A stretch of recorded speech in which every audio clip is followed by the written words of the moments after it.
Hello guys, welcome back to my channel. So today we are going to discuss a topic fetal circulation from the subject Kriya Sharira or human physiology for first year BMS students. Firstly, we should know what is fetal circulation. So let's move on to the definition.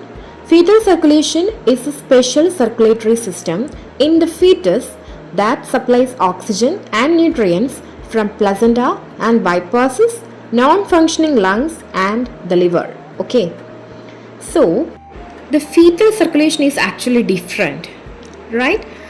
For the adults, we have lungs and everything, but in the case of a fetus, since fetal lungs are non-functioning, only the placenta it is responsible for the exchange of gases between fetal blood and mother's blood. So the blood from the right ventricle is diverted to the placenta. Okay. In the fetus, development of heart is completed by the 4th week. Okay. And along with the heart, blood vessels also develop. Fetus is connected with the mother through the placenta. So the fetal blood passes to the placenta through umbilical veins and maternal blood runs through uterine vessels. That's why it is needed.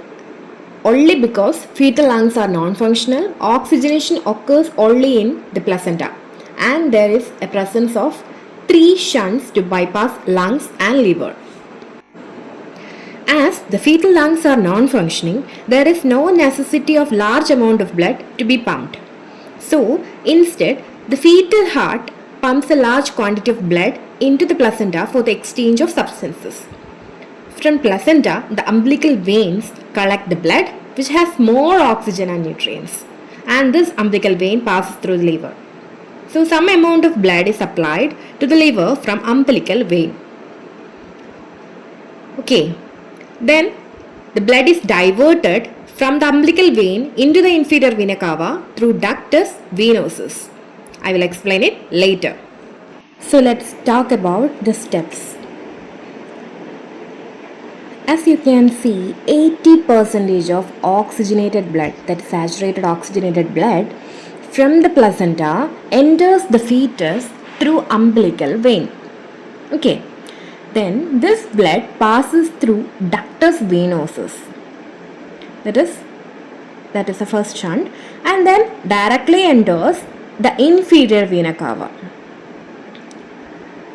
After that, it will enter, blood reaches right atrium. Okay. Then there is 2 arrows. As you can see, that is when the blood reaches the right atrium, most of the blood passes through foramen ovale, and after that it enters left atrium. Okay. From this left atrium to left ventricle and then ascending aorta. Simply clear, okay? Then this oxygen rich blood supplies the brain and upper body. Remaining blood, that is from the right atrium, goes to the right ventricle and then to the pulmonary artery. Due to high lung resistance, the blood passes through ductus arteriosus and then to descending aorta. And this deoxygenated blood returns to the placenta through umbilical artery. Okay. So that's it. Thanks for watching. Please subscribe for more.